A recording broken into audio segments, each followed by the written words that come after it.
শুধু মক্কায় গিয়ে গা ঘেঁষলে চলবে না তো, এই গা ঘেঁষাঘেঁষি আমাদের দেশের মধ্যেও রাখতে হবে।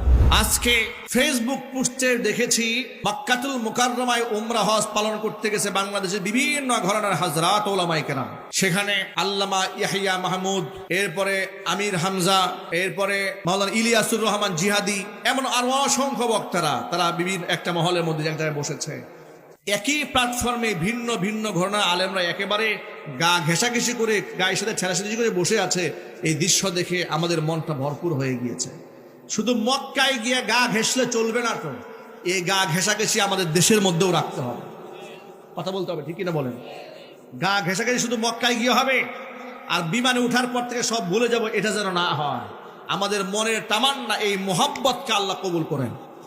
বাংলাদেশের আলেমরা আমাদের ঐক্য হওয়া খুব জরুরি, কারণ গোটা উপমহাদেশ সহ গোটা বিশ্বময় বিশ্ব পরিমণ্ডলী ইসলামের যে পরিমাণ ভয়ঙ্কর ষড়যন্ত্র হচ্ছে, ফিলিস্তিনের মুসলমানদেরকে যেভাবে মারা হচ্ছে, যদি মুসলমানরা ঐক্যবদ্ধ না থাকি বাংলাদেশে মুসলমানদের পিঠের চামড়া থাকবে না।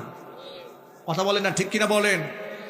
এখনই আপনাকে বিশ্ববিদ্যালয়ে হিসাব করতে হয় আপনি মুসলমানদের দেশে গরুর গোশত খাবেন না খাবেন না। আপনাকে ছোট্ট একটা গল্প বলে, আপনার বিরক্ত হচ্ছেন? কলকাতায় গেলাম মাহফিলে। কলকাতায় মাহফিলে যাওয়ার পরে, করোনার আগের কথা, লম্বা পথ কলকাতা এয়ারপোর্ট থেকে আমাকে যারা রিসিভ করে নিয়ে যাচ্ছে, অনেক লম্বা পথ সফর করে যাচ্ছে। হোটেলে মাঝপথে খেতে বসছি।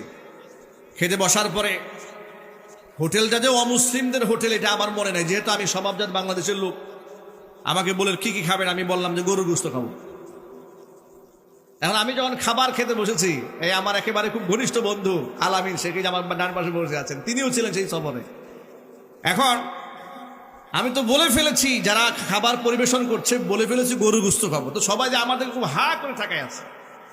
তো পাশে যিনি ছিলেন তিনি আবার একটু আমাকে ইশারা করে বললেন যে হুজুর, এটা বাংলাদেশ না, এটা হিন্দুস্তান। এই গরু গোশত যে বললেন, এখান থেকে গরু গোশত বিক্রি হয় না, আর বারবার গরু গোশত বললে ওরা কিন্তু বিরাট মাইন্ড করবে, এটা ভিন্ন দিকে প্রবাহিত হবে। আমি সেদিন বুঝতে পেরেছিলাম যে গরুর গোশত খাবার কথা বলে আমি ওই দেশে গিয়ে কত বড় অন্যায় করছি। কিন্তু বাংলাদেশে যে এটা অন্যায় হিসেবে বিবেচিত হবে, এটা আপনারা কোনদিন কল্পনা করেছেন? চিৎকার দিয়ে কল্পনা করেছেন? এখন বাংলাদেশের বিশ্ববিদ্যালয়গুলোর মধ্যে আন্দোলন হয়, গরুর গোশত চলবে না। নাউজুবিল্লাহ বলবেন না? এই সাহস তারা কোথায় পেয়েছে? রাম এবং বামের দালালরা দেশের বিভিন্ন শাখা প্রশাখায় বসে বসে গোটা বাংলাদেশের মুসলমানদের ইমানি চেতনাকে ধ্বংস করে দিয়ে কাফের বেঈমানদের দাবিদারি করছে, ঠিক কিনা বলেন? সুতরাং আমাদের উচিত হবে এই মুহূর্তে ফাটল তৈরি না করে, আলেমে আলেমে গুতাগুতি না করে, ডিবেটের সাথে মুবাহাসা মুনাকাশা এগুলোর মধ্যে না গিয়ে মোহাব্বতের প্ল্যাটফর্মকে শক্তিশালী করতে হবে।